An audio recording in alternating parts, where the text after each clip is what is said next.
The sun was beginning its descent, casting an orange hue over the small suburban town.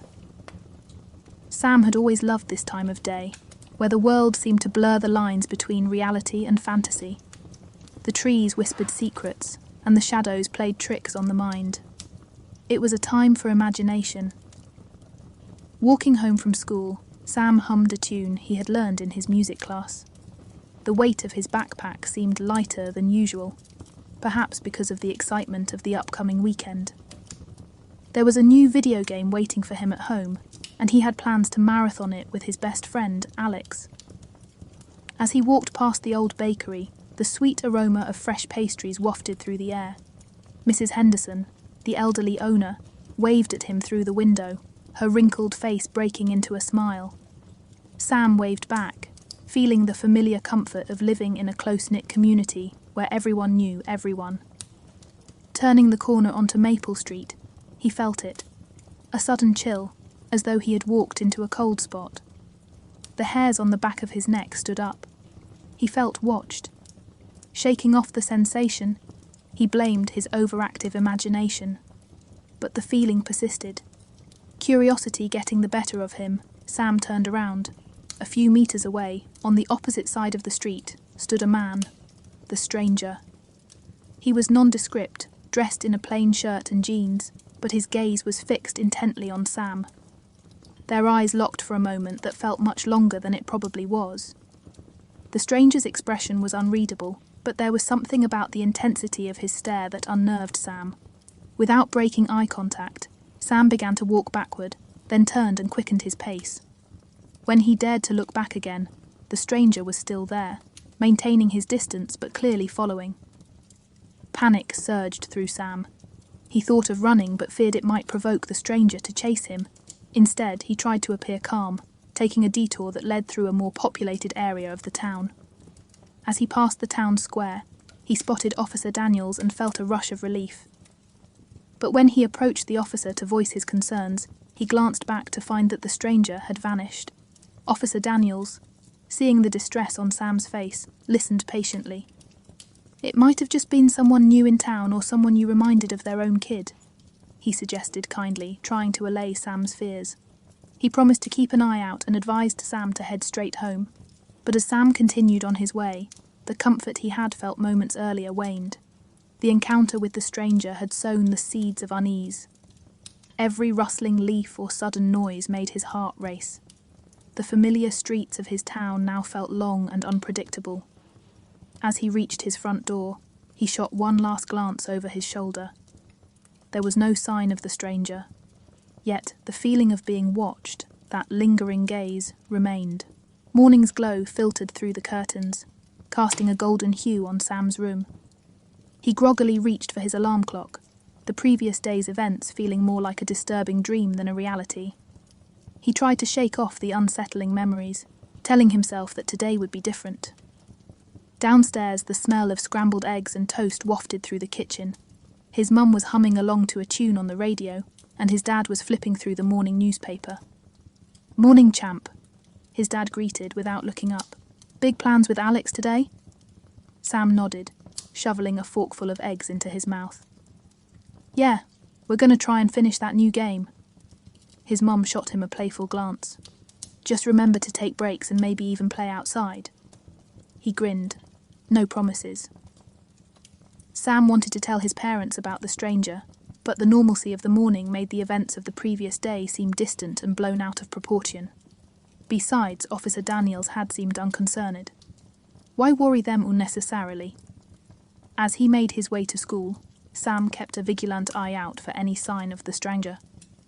But the streets were bustling with the usual morning activity. Neighbours jogging, kids on bicycles, parents ushering their children to school. By lunchtime, Sam had all but pushed the incident to the back of his mind. He and Alex chatted excitedly about their gaming plans, the latest school gossip, and the upcoming summer break.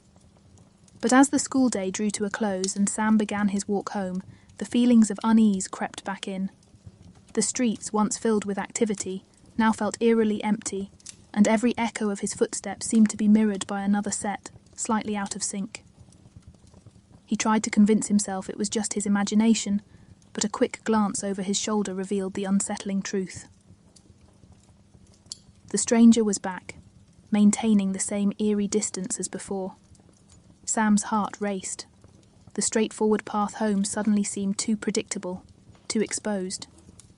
He decided to take a different route, one that passed through the local park. With its winding paths and dense trees, he hoped he could lose the stranger amongst its turns. As he entered the park, he wove through pathways, occasionally hiding behind large trees or statues, trying to spot the stranger without being seen. The usually peaceful setting felt like a maze, with every corner holding potential danger. In his bid to escape, Sam stumbled upon a secluded spot, an old, overgrown fountain covered in ivy and moss. Taking a moment to catch his breath, he crouched behind the fountain, peeking out cautiously. Minutes felt like hours, but the stranger didn't appear. Relief washed over him. Maybe he had lost him. Just as he was about to leave his hiding spot, a shadow loomed large, followed by the chillingly familiar silhouette of the stranger. Panicked, Sam looked around for an escape route. Spotting a small gap in the bushes, he squeezed through, finding himself on a path that led out of the park. He ran, not daring to look back, his breath ragged and his heart pounding in his ears. When he finally reached home, he slammed the door behind him and collapsed against it. The safety of his home was a stark contrast to the menacing chase. But as he looked out of the peephole, he found no sign of the stranger. Confused and terrified, Sam wrestled with his thoughts. Who was this man? And why was he following him? Night had settled in, and the house was filled with the comforting sounds of evening routine.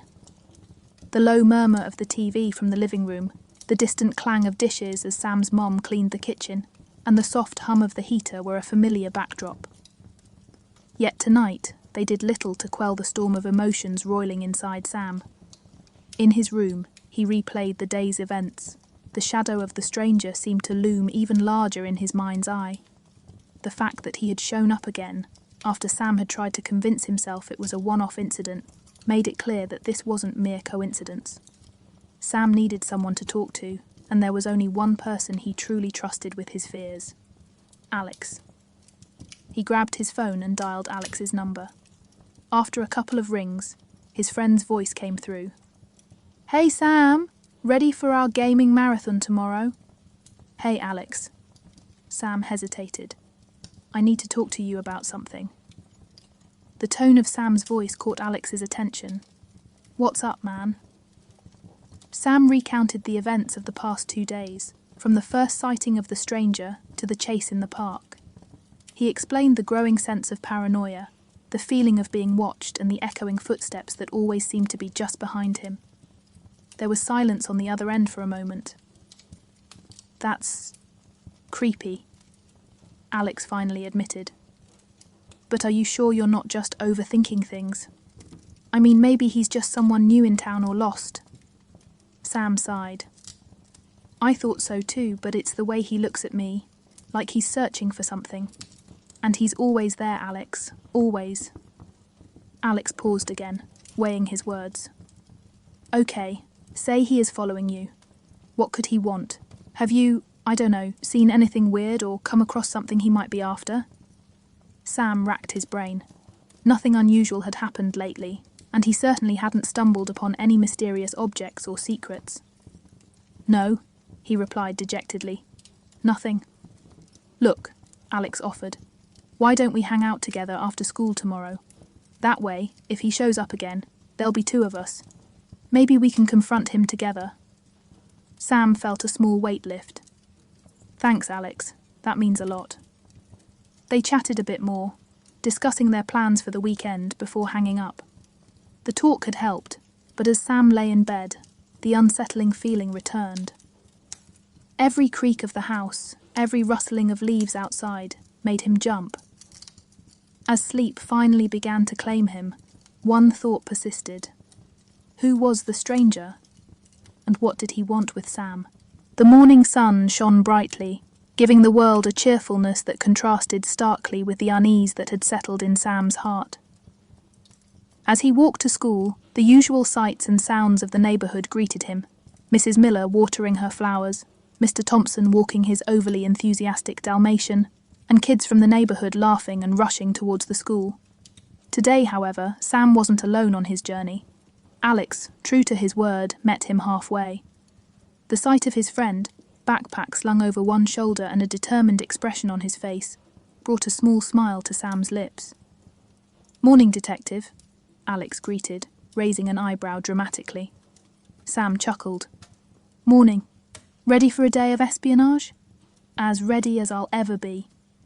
The two walked in companionable silence for a bit, with Alex occasionally nudging Sam or pointing out something funny. It was clear he was trying to lighten the mood, and Sam appreciated the effort. Their day at school was uneventful, and for a moment, Sam wondered if he had truly been imagining things. But as the final bell rang and they made their way out of the building, he felt it again, that undeniable prickling sensation at the back of his neck. He glanced at Alex, who nodded subtly, indicating he had noticed as well. And there, a few yards away, stood the stranger. The boys decided to stick to main roads, hoping the presence of more people would deter any bold moves. But no matter where they went, the local store, the park, even the busy town centre, the stranger was always there, maintaining his distance but always in sight.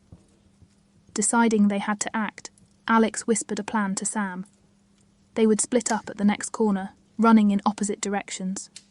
The idea was to see whom the stranger would follow, giving the other a chance to circle back and confront him from behind. Reaching the decided spot, the boys bolted. Sam darted left, taking a shortcut through an alleyway, while Alex went right, heading towards the library. Peeking out from behind a dumpster, Sam saw the stranger hesitate for a moment before choosing to follow Alex. Seizing his opportunity, Sam raced through a series of backyards and side streets, trying to predict where Alex and the stranger might end up. As he rounded a corner, he spotted them. Alex was walking briskly, occasionally glancing over his shoulder while the stranger followed, slightly quickening his pace. Without thinking, Sam picked up a loose stone from the ground and shouted, drawing the stranger's attention. Caught off guard, the man stumbled backward as Sam advanced. "Why are you following me? What do you want?" The stranger looked between the two boys, his face pale, his eyes filled with a mix of surprise and something else. Regret. "You don't understand," he began, his voice trembling. Just then, a police siren blared nearby. Officer Daniels, along with another officer, appeared, having been alerted by a concerned passerby who'd seen the chase. As the stranger was restrained and questioned, Sam and Alex shared a glance of relief, their bond stronger than ever. The mystery was unfolding, and they were determined to get answers. The small interrogation room at the police station was cold and unwelcoming. The stark fluorescent lights overhead gave everything an unnatural hue. Sam and Alex sat on one side of a steel table, with Officer Daniels on the other. The stranger, handcuffed, was brought in and placed across from the boys. Officer Daniels cleared his throat. "Now, I'm going to need some answers, starting with your name." The man hesitated for a moment, then replied, "My name is Jacob Turner." Sam looked him up and down, trying to find any trace of recognition, but the name meant nothing to him. "Why have you been following Sam?" Officer Daniels pressed. Jacob's eyes darted between Sam and Alex, settling on the former. "It's complicated, but I never intended to harm him." Sam felt a mix of frustration and curiosity. "Then why?" Jacob swallowed hard. "Several years ago, I was involved in an accident, a hit and run. I was the driver." He paused, collecting himself. "The child I hit looked a lot like Sam." Sam's heart raced, trying to understand where this was going. Jacob continued, "The guilt consumed me. I left town, trying to escape it, but it never left me. A few weeks ago I returned, trying to find some sort of closure, to maybe find the family and apologize." His voice trembled with emotion. "When I saw Sam, for a moment, I thought he was the boy from the accident, that somehow, impossibly, he was okay. I started following him, trying to figure out if he was the same boy, but the more I watched, the more I realized my mistake. Tears welled up in Jacob's eyes. I'm so sorry. For everything. Officer Daniels looked sternly at Jacob. Your guilt and grief are understandable, but following a child around town? You should have come forward, sought help. Jacob nodded, his face filled with remorse. I know. I was lost, trapped in my past mistakes. Sam sat in stunned silence, trying to process the revelation. The fear and anxiety of the past few days began to wane, replaced by a profound sadness for the broken man before him. Alex squeezed Sam's shoulder, offering silent support. Officer Daniels stood up. You'll be held for further questioning and evaluation. We need to ensure the safety of our community. As Jacob was led away, Sam whispered to Alex, I feel sorry for him. Alex nodded. Sometimes our past haunts us in ways we can't even imagine. Days turned into weeks, and life in the small town returned to its usual rhythm. The incident with Jacob Turner became the talk of the town for a while, with everyone having their own opinion on the matter. But as with most things, the chatter died down, and newer stories took its place. Sam, however, couldn't shake off the event so easily. The fear and paranoia had faded, but in its place grew a new understanding of the complexities of human emotion and the shadows of the past. He found himself spending more time reflecting, often visiting the park where he had once tried to escape from Jacob. One such evening, as the sun cast long golden rays and the world seemed to be bathed in a warm glow, Sam sat by the old fountain. The gentle trickle of water and the chirping of birds were a soothing backdrop. Alex approached, holding 2 ice creams. Thought you could use some company, he said, handing one to Sam. Thanks, Sam replied, smiling. The two sat in silence for a moment, enjoying the simple pleasure of their frozen treats and each other's company.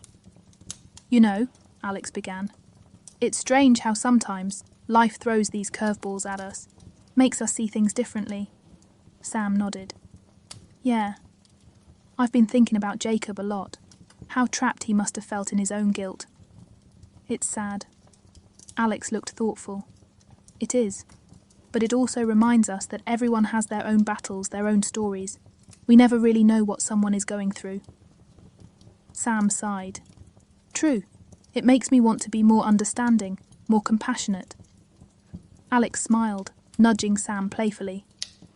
Look at you, getting all philosophical on me. Sam laughed. Can't help it. This whole thing has been eye-opening. The two friends sat for a while longer, talking about school, their plans for the summer, and the future. The weight of the past few weeks felt lighter in the company of a trusted friend. As the sun dipped below the horizon, painting the sky with hues of pink and orange, Sam felt a renewed sense of hope. The shadows of the past, both his own and those of others, would always be there. But with understanding, compassion, and the support of loved ones, they could be faced and overcome. Together, the two friends walked home, the world around them moving forward just as they were.